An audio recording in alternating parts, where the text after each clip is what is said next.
আসসালামু আলাইকুম আমার ভাই বোনেরা, তোমাদের সবাইকে অনেক অনেক শুভেচ্ছা আর অভিনন্দন জানিয়ে আমি নাজমুল ইসলাম শুরু করছি আমাদের ইজি অ্যাকাউন্টিং বই থেকে। আমরা যে বোর্ড ভিত্তিক প্রবলেমগুলো সলভ করছিলাম তারই ধারাবাহিক একটা পর্বে, এবং এই পর্বে আমরা হচ্ছে লেনদেন মানে তোমাদের দ্বিতীয় অধ্যায়, যেটা দিয়ে আসলে তোমাদের অ্যাকাউন্টিংয়ের হাতেখড়ি শুরু হয়, সেই অধ্যায়ের আমরা হচ্ছে রাজশাহী বোর্ড 2025-এর অঙ্ক সলভ করবো। সো চলো আমরা সবাই এই অঙ্কগুলো খুব ধীরে ধীরে একদম খুব বেসিক সহ করব, যেন সবাই খুব ভালো করে শিখতে পারি। এবং আমরা আগে যা শিখছি সেটা আমাদের জন্য কোনো বিষয় না, কিন্তু এই অধ্যায়গুলো, এই অঙ্কগুলো যেন আমরা খুব যত্ন সহকারে করি সেদিকে আমি খেয়াল রাখবো। ঠিক আছে লক্ষ্মী ভাই, তোমরা সবাই আমার সাথে চলো, একটু সাপোর্ট দাও, ইনশাল্লাহ তোমরা সবাই পছন্দ করবা। ঠিক আছে, সো আমরা করতেছি হচ্ছে লক্ষ্মী ভাই রাজশাহী বোর্ড 2025, রাজশাহী বোর্ড 2025।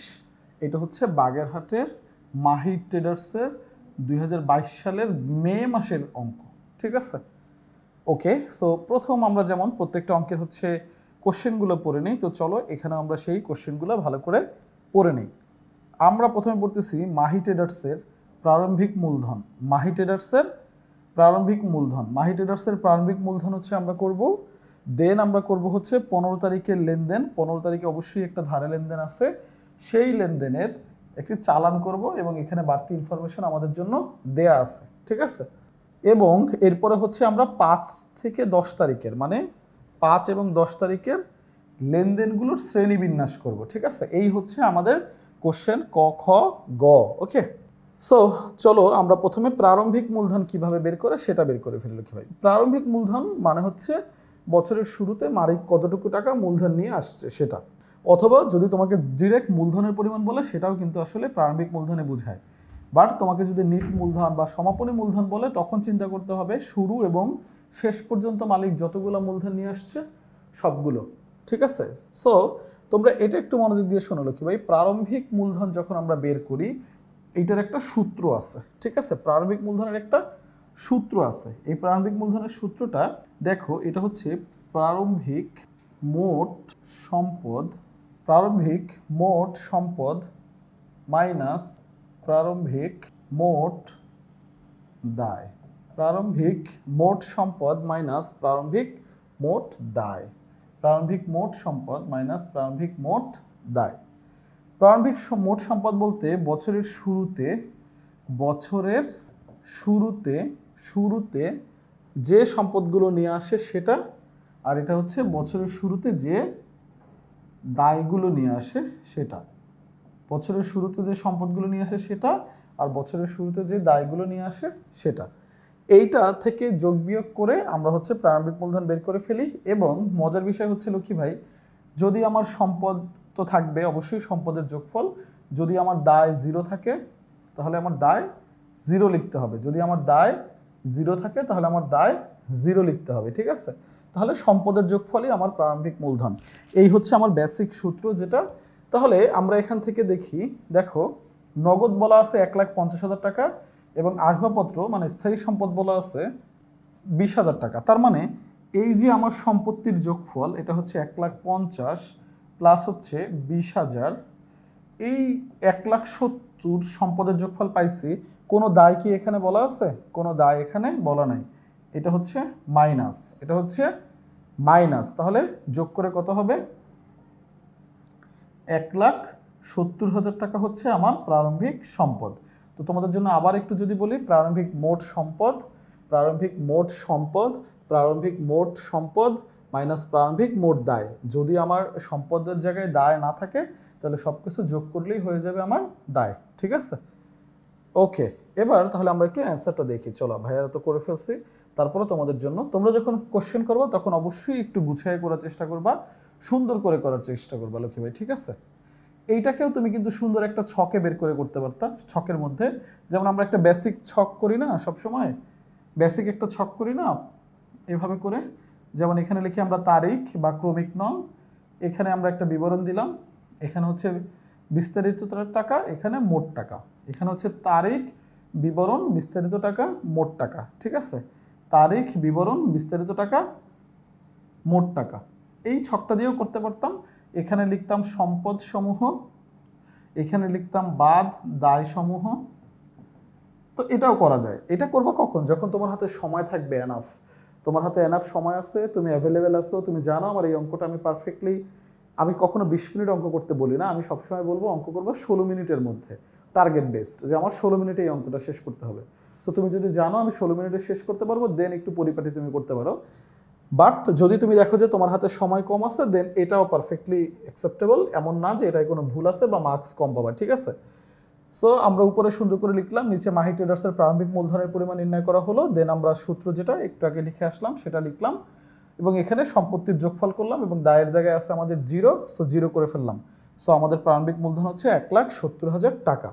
প্রারম্ভিক মূলধন কত? 1,70,000 টাকা। ওকে, ডান। তাহলে মাহি ট্রেডার্সের প্রারম্ভিক মূলধনের পরিমাণ হচ্ছে 1,70,000 টাকা। এটা আমরা পেয়ে গেলাম, ক নম্বরের অ্যান্সার শেষ। এরপরে লক্ষ্মী ভাই আমরা করব হচ্ছে খ নাম্বার, আর খ নাম্বারে আমাদের ওরা করতে বলছে হচ্ছে চালান। খ নাম্বারে ওরা আমাদের কি করতে বলছে? চালান তৈরি করতে বলছে। তাহলে দেখো, চালান তৈরি করতে গেলে অবশ্যই তোমাকে ধারে পণ্যদ্রব্য ক্রয় বা বিক্রয় লাগবে, কারণ চালান হচ্ছে ধারে পণ্যদ্রব্য ক্রয় বা বিক্রয়ের প্রমাণপত্র। চালান কি? ধারে পণ্যদ্রব্য ক্রয় বা বিক্রয়ের প্রমাণপত্র, ঠিক আছে। সো দেখো এখানে সুন্দর করে আমাদের একদম ডেটটা উল্লেখ করে দিয়েছে, ঠিক আছে। দেখো এই যে খুলনা লিখন ট্রেডার্সের নিকট প্রতি এত টাকা দরে, আমি প্রথমে 15 নম্বর তোমাদের কেন বলতেছি, দেখো 15 নম্বরও কিন্তু আমার একটা ধারে বিক্রয়, কারণ এখানে শুধুমাত্র ব্যক্তির নাম উল্লেখ করা আছে বা প্রতিষ্ঠানের নাম উল্লেখ করা আছে। শুধুমাত্র ব্যক্তি বা প্রতিষ্ঠানের নাম উল্লেখ করে যখন কোনো ক্রয় বা বিক্রয় বলা থাকে, ওটা আমরা সাধারণত ধারে হিসাবেই ধরি, ঠিক আছে। ওকে, ডান। এরপরে আমাদের কি বলছে লক্ষ্মী ভাই? এরপর আমাদের বলছে দেখো, রুহা ট্রেডার্সের নিকট থেকে অফিসের জন্য নগদ এত টাকার একটি কম্পিউটার ক্রয়। এই যে এটাও কিন্তু ধারে, কারণ এখানে রুহা ট্রেডার্সের নিকট থেকে বলছে। তার মানে আমরা হচ্ছে এখান থেকে ক্রয় এবং বিক্রয় দুটাই পাইছি। ক্রয় এবং বিক্রয় আমরা দুইটাই পাইছি। কি কি পাইছি? ক্রয়ও পাইছি, আমরা বিক্রয়ও পাইছি। আমরা দুইটা থেকেই চালান তৈরি করতে পারতাম, কারণ আমরা বলছি যে চালান তৈরি করি হচ্ছে আমরা ধারে পণ্যদ্রব্য ক্রয় বিক্রয়ের জন্য। চালান আমরা কিসের জন্য তৈরি করি? ধারে পণ্যদ্রব্য ক্রয় বিক্রয়ের জন্য। ওকে, সো আমরা করতে পারতাম, কিন্তু আমাদের ওরা উল্লেখ করে দিচ্ছে কোন তারিখ দিয়ে করতে হবে, 15 তারিখের দিয়ে করতে হবে। আর চালান কে তৈরি করে? চালান সবসময় বিক্রেতা তৈরি করে, ঠিক আছে লক্ষ্মী ভাই, এটা সবসময় মনে রাখবা। হ্যাঁ, তাহলে আমরা এটা ক্রয় করছি রুহার কাছ থেকে, ঠিক আছে। ওকে, ডান। আমরা তাহলে একটা চালান তৈরি করি, ঠিক আছে। আচ্ছা, আমাদের এখানে 15 তারিখেরটা দিয়ে যেহেতু করতে বলছে, তাহলে আমরা 15 তারিখের দিয়ে করবো। এটা হচ্ছে বিক্রয়, এটা হচ্ছে বিক্রয়ের উপরে। আমরা দুইটা থেকেই করতে পারতাম, দুইটাই তোমাদের বুঝাইলাম। তাহলে এটা বিক্রয় আর উপরে হচ্ছে ক্রয়। তাহলে আমরা করবো কি লক্ষ্মী ভাই?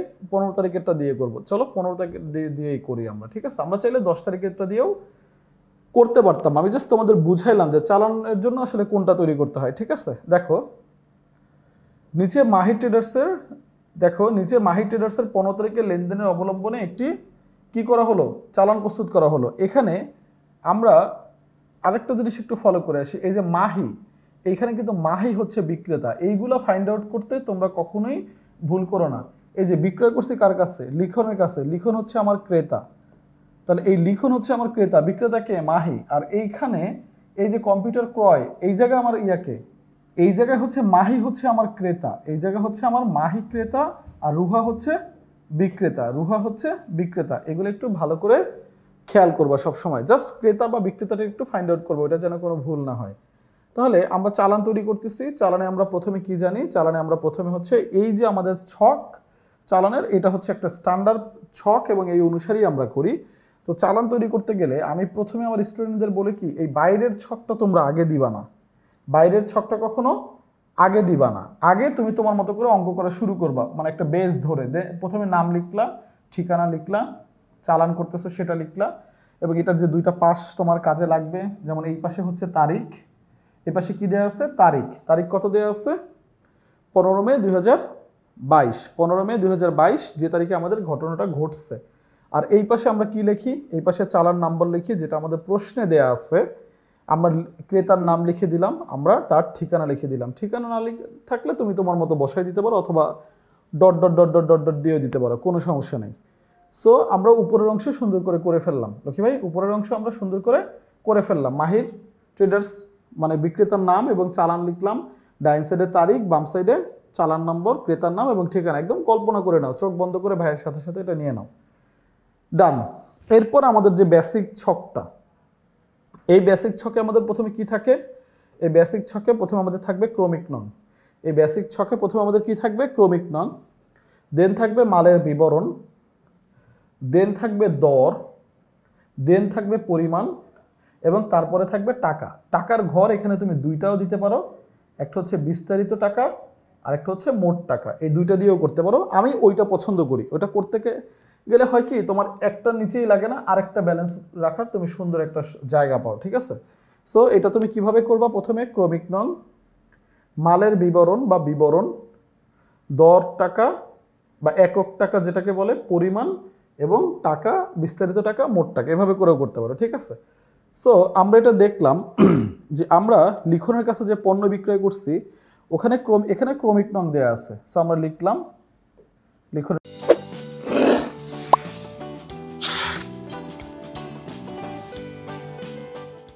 কারণ তারিখ কিন্তু ওই কোনায় দেয়া থাকে। এবং এই পণ্য বিক্রয়টা হচ্ছে মালের বিবরণ। তুমি চাইলে এখানে আরেকটু যদি কোনো বিবরণ থাকে সেটাও লিখে দিতে পারো, যে প্রতি পিস এত টাকা ধরে এত টাকা, এই টাইপের কিন্তু তোমার বিষয়গুলো উল্লেখ করা থাকে। সো এটাও তুমি একটু দিতে পারো চাইলে, বাট দরকার নেই, তুমি বিক্রয় দিয়ে দাও, এটাই অনেক ভালো, মানে ইজি হবে, আমার জন্য টাইম কনজিউম হবে না, ঠিক আছে? সো আমরা হচ্ছে 100 টাকা ধরে 50টি ক্যালকুলেটর কিনছি, 100 টাকা ধরে 50টি, তাহলে আমাদের দর কত করে? 100 টাকা করে। দর কত করে? 100 টাকা করে। কতগুলা? 50টি। তার মানে এই যে আমরা 100 টাকা করে 50টি কিনছি, তাহলে এটার দাম আসে কত? 1000 করে, বেসিক্যালি 50,000। তাহলে এই যে 1000 টাকা করে আমরা যে হচ্ছে 50টি ক্যালকুলেটর কিনছি, এটা আমার জন্য দাম আসলো কত? 50,000। দাম কত আমার প্রত্যেক পিসের? 1000। 50 দিয়ে গুণ দিলে 50,000 টাকা চলে আসলো। ডান। এবার একটা বিষয়, এখানে আরো দুইটা জিনিস থাকে। এক হচ্ছে কারবারি বাট্টা তো আছে, আবার অনেক সময় আনুষঙ্গিক খরচ নামে, আনুষঙ্গিক খরচ যেটাকে আমরা বলি, সেটা হচ্ছে প্যাকিং খরচ, হইতে পারে বিমা খরচ, এই টাইপের যে খরচগুলো যেগুলো থাকে, প্যাকিং খরচ বা বিমা খরচ বা বিশেষ প্যাকিং খরচ বা মজুরি, কুলির মজুরি, পরিবহন, এই টাইপের বাড়তি খরচ থাকলে সেটাও লিখতে হয়। বাট একটা কথা মনে রাখবা লক্ষ্মী ভাই, সবার আগে হচ্ছে আমরা এই যে টাকাটা আছে আমাদের, এই টাকা থেকে আমরা কারবারি বাট্টা বাদ দিব। সবার আগে আমরা এই টাকা থেকে কি বাদ দিব? কারবারি বাট্টা বাদ দিব। তার মানে এই যে 50,000 টাকা আমার বের হলো, এই যে 50,000 টাকা আমার বের হলো, এই 50,000 টাকা তো আমার নিট বিক্রয় না, সেখান থেকে আমি 5% তাকে ছাড় দিয়ে দিচ্ছি, যেটাকে আমরা বলি কারবারি বাট্টা। পণ্যদ্রব্য ক্রয় বিক্রয়ের সময় যে বাট্টা বলা হয় সেটাই হচ্ছে কারবারি বাট্টা। তাহলে এইটার কারবারি বাট্টা হচ্ছে 5% হয় কত? 2,500। আর এগুলো মুখে মুখে কিভাবে করবো কি ভাই? প্রথমে 10% বের করো, 50,000 10% কত? 5,000। এটা আমরা সবাই পারবো। তো 5,000 যদি হয় 10%, তাহলে 5% কত? অর্ধেক, 2,500। ওই টাকাটা ভাগ করে দাও, তাহলে চলে আসলো। সো আমরা এই 50,000 থেকে 2,500 টাকা যেটা আমার কারবারি বাট্টা ছিল সেটা বাদ দিয়ে আমরা পেয়ে গেলাম 47,500। আর যদি এখানে আনুষঙ্গিক কোনো খরচ থাকতো সেটা আমরা এই টাকার সাথে যোগ করতাম, এই 47,500 টাকার সাথে। কারণ আনুষঙ্গিক খরচ কখনো কারবারি বাট্টার সাথে যোগ হয়ে তারপরে কারবারি বাট্টা বাদ হয় না, হ্যাঁ? সো ওইটা সবার শেষে বাদ হবে, কারণ ওর উপরে তুমি ছাড় পাবা না। ওকে, আমরা 47,500 টাকা আমাদের এখানে বসাই ফেললাম। দেন আমরা এই নিচের ছকটা ক্লোজ করে ফেলবো। এরপরে এইখানে স্বাক্ষর থাকে হচ্ছে বিক্রেতার, এটা ভালো করে মনে রাখবে, এখানে স্বাক্ষর থাকে বিক্রেতার। এবং এই যে আবার বাম পাশে এসে আমরা কথায় টাকাটা আমরা লিখে দেই 47,500 টাকা মাত্র। আমরা কথায় কি করি? এই টাকাটা লিখে দেই 47,500 টাকা মাত্র, ঠিক আছে? আর এখানে বিক্রয় শর্ত থাকে একটা, কি থাকে? বিক্রয় শর্ত, বিক্রয় শর্ত থাকে। তাহলে এই বিক্রয় শর্তের মধ্যে কি কি থাকে? বিক্রয় শর্ত যেটা আমাদের কোশ্চেনও দেওয়া ছিল 2/12 দেওয়া আছে, আর নিট হচ্ছে কত? 30 দিন।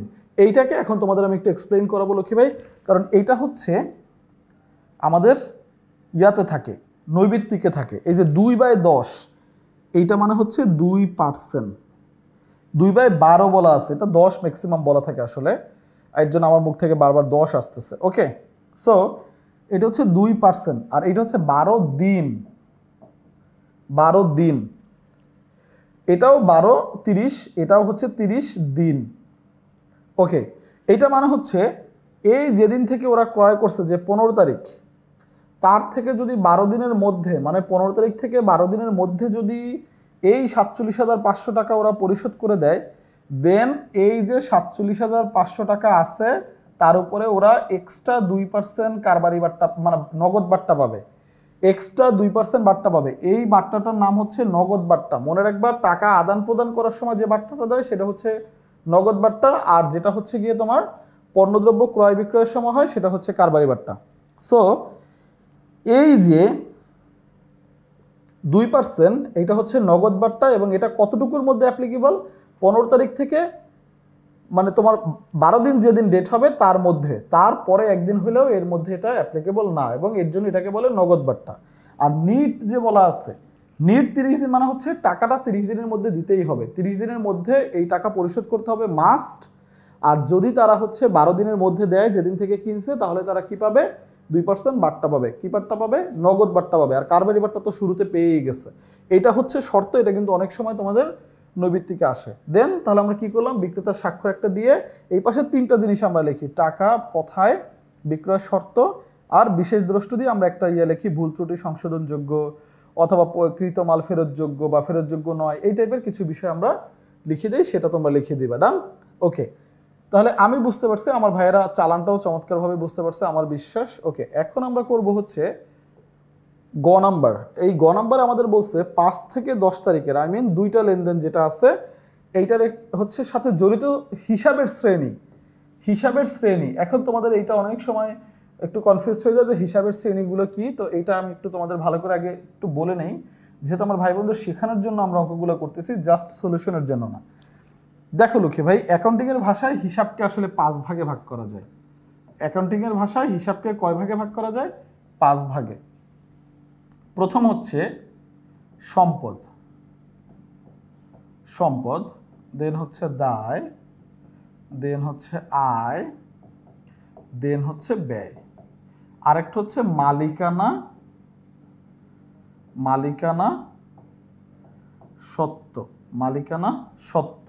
এই 5টা হচ্ছে আমার হিসাব, সম্পদ, দায়, আয় এবং ব্যয়, আর হচ্ছে মালিকানা সত্ত্ব, এই 5টা। ঠিক আছে, এখন এই মালিকানা সত্ত্বের মধ্যে আবার রিয়েল 2টা হিসাব থাকে। রিয়েল যেটা, সেটাকে আমরা বলি একটা মূলধন আর একটা হচ্ছে উত্তোলন। একটা হচ্ছে মূলধন, একটা হচ্ছে উত্তোলন।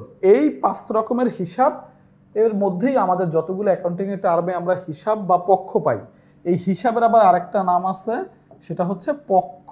সেটা কি লক্ষ্মী ভাই? পক্ষ, হিসাব বা পক্ষ। আমরা যে এই হিসাব বা পক্ষ পাই সেটাকে আমরা বলি 5 ভাগে ভাগ। একটা হচ্ছে সম্পদ, একটা হচ্ছে দায়, একটা হচ্ছে আয়, একটা হচ্ছে ব্যয়, একটা হচ্ছে মালিকানা সত্ত্ব, সেটা হচ্ছে মূলধন এবং উত্তোলন। ডান? ওকে, এবার তাহলে আমরা চলো দেখে আসি যে এইটার শ্রেণীবিন্যাসটা আমরা তাহলে কোনটা কিভাবে করব। সো এইটার শ্রেণীবিন্যাস করতে গেলে সর্বপ্রথম হচ্ছে তোমাদের কি করা উচিত লক্ষ্মী ভাই? এই শ্রেণীবিন্যাসটা করতে গেলে তোমাদের অবশ্যই সর্বপ্রথম তোমাদের লাগবে হচ্ছে জাবেদা করা বা ডেবিট ক্রেডিটটা করা। ডেবিট ক্রেডিট করেই আসলে শ্রেণীবিন্যাস। ডেবিট ক্রেডিট করা মানে কি ভাই? কঠিন কিছু না। ডেবিট ক্রেডিট মানে হচ্ছে এটার পক্ষে, আই মিন এইটার পক্ষে কে কে কাজ করতেছে, কয়টা পক্ষ আছে এটা খুঁজে বের করা। 2টা পক্ষ সাধারণত থাকে। সো এই 2টা পক্ষ হচ্ছে আমাদের বের করা, একটা হচ্ছে ডেবিট, একটা হচ্ছে ক্রেডিট। এই 2টা যে পক্ষ থাকে, এখন তোমরা তো এগুলো আলোচনায় হয়ে গেছে, যদিও এটা বোর্ড করতেছে আমরা, কাইন্ড অফ তোমাদের বই পড়া শেষ, অনেক এক্সাম দেওয়া শেষ, বাট তারপরও আমি প্রত্যেকটা জিনিসকে তোমাদের একদম পিন পয়েন্ট করে বুঝাচ্ছি। আমি এমন ফিল করি যে আমার ভাই বোনেরা এটা হচ্ছে প্রথম শিখতেছে। তাহলে প্রথম যে লেনদেনটা ছিল 5 তারিখে, ঋণ গ্রহণ। ঠিক আছে, সো প্রথমে আমরা একসাথে এখানে দেখি ঋণ গ্রহণ। ঋণ গ্রহণ করলে আমার নগদ টাকা বাড়ে, একটু নিজের লাইফের সাথে কল্পনা করো। তাহলে নগদান হিসাব ডেবিট, আর এই যে ঋণ গ্রহণ করলাম আমি একজনের কাছে দায়গ্রস্ত হলাম, কি নামে হইলাম? ঋণ নামে। তাহলে ঋণ হিসাব ক্রেডিট, নগদান হিসাব ডেবিট, ঋণ হিসাব ক্রেডিট।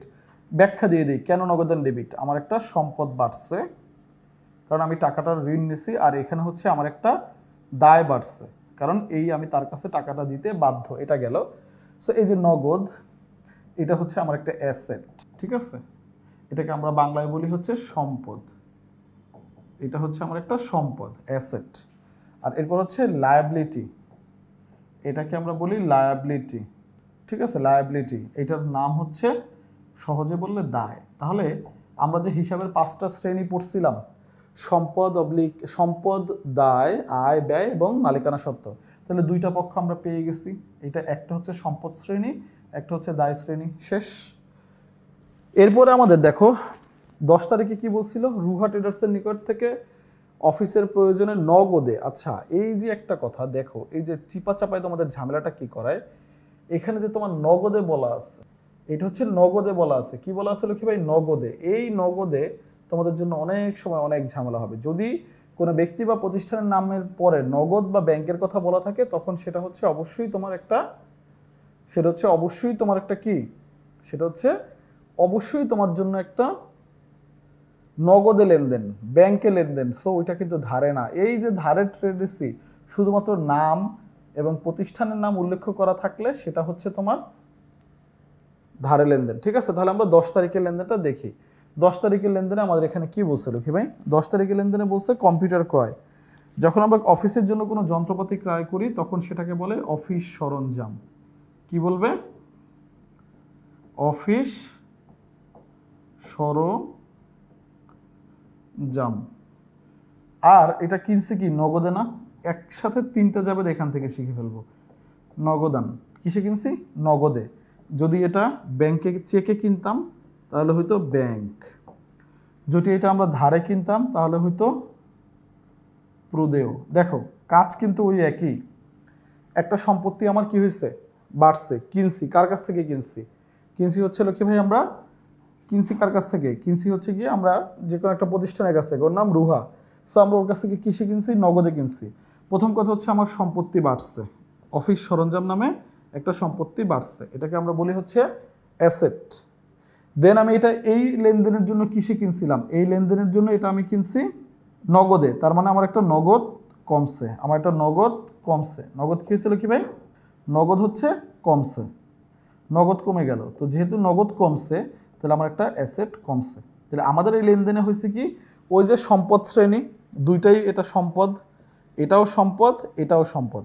তাহলে একবার অ্যাসেট বাড়ছে আর একবার অ্যাসেট কমছে। ডান গেল। এটা হচ্ছে এই লেনদেন। বাট এটাই যদি চেকে হইতো তাহলে ব্যাংকও তো আমার একটা কি অ্যাসেট না? তাহলে আমার এই অ্যাসেটটা কমতো। ব্যাংক আমার একটা কি অ্যাসেট, তাহলে এই অ্যাসেটটা কমতো। আর এটা যদি প্রদেয় হইতো, মানে ধারে আমি কিনতাম, প্রদেয় মানে কি? এল, তার মানে আমার একটা লায়াবিলিটি বাড়তো। প্রদেয় মানে কি? এল মানে একটা লায়াবিলিটি বাড়তো। তার মানে এই একই সরঞ্জাম আমি তিনভাবে কিনতে পারতাম, নগদে, ব্যাংকে এবং ধারে। যেহেতু এখানে নগদে কিনছি, আমাদের কাজ এই দুইটা নিয়ে। আর ব্যাংকে হলেও এই নগদ আর ব্যাংক সেম হইতো, আর প্রদেয় হলে শুধুমাত্র দায় বাড়তো। বাট অফিস সরঞ্জামের কোনো পরিবর্তন হতো না, ডান। ওকে, তাহলে চলো আমরা এবার একটু অ্যান্সারটা দেখে আসি। দেখো আমরা হচ্ছে এখানে সুন্দর করে পেয়ে গেছি, সেটা হচ্ছে গ নম্বরে মাহি ট্রেডার্সের শ্রেণীবিন্যাস। প্রথমে আমরা সুন্দর করে যে ডেবিট ক্রেডিটগুলো করে আসছি, নগদান, ঋণ আর অফিস সরঞ্জাম এবং নগদান 2022 মে 5 এবং 10, এবং তারিখ দিচ্ছি কি? তারিখ, সংশ্লিষ্ট হিসাব বা বিবরণ যেটাই দাও তুমি একই কথা, কোনো সমস্যা নাই। দেন হচ্ছে হিসাবের শ্রেণীবিন্যাস বা শ্রেণী। তাহলে নগদান আমার জন্য কি? সম্পদ। ঋণ আমার জন্য কি? দায়। অফিস সরঞ্জাম আমার জন্য কি? সম্পদ। আর নগদানও আমার জন্য সম্পদ। তার মানে প্রত্যেকটা শ্রেণীর আমরা পেয়ে গেলাম, এবং এখানে আমরা দুইটা শ্রেণীর সম্পদ পাইছি, মানে হিসাব পাইছি। একটা হচ্ছে দায় আর একটা হচ্ছে তোমার সম্পদ। ঠিক আছে লক্ষ্মী ভাই? সো আমরা এই অঙ্কটা খুব চমৎকারভাবে ধীরে ধীরে সময় নিয়ে করলাম। কেন করলাম? আমার ভাই বোনের জন্য এই অঙ্কটা বুঝতে প্রবলেম হয়। এই অঙ্কের সাথেও আমি আবার বাড়তি কিছু অ্যাড করছি, অথবা কিছু অ্যাভয়েড করে গেছি যেটা তোমাদের জন্য দরকার ছিল না বা চাপ হয়ে যাবে। সো আমি বিশ্বাস করি তোমরা এটাকে পছন্দ করছো। তোমাদের সবার প্রতি অনেক অনেক শুভকামনা। আশা করি তোমাদের পারফেক্ট সময়টা পারফেক্টলি কাজে লাগাচ্ছ। আর একটা কথা বারবার যেটা তোমাদের মনে করে দিই, ভাই নিজের এই গুরুত্বপূর্ণ সময়টাকে নষ্ট করো না, নিজেকে কখনো রিগ্রেটের পাত্র করো না। ঠিক আছে? তোমাদের সবার প্রতি অনেক অনেক শুভকামনা। আল্লাহ হাফেজ, আসসালামু আলাইকুম।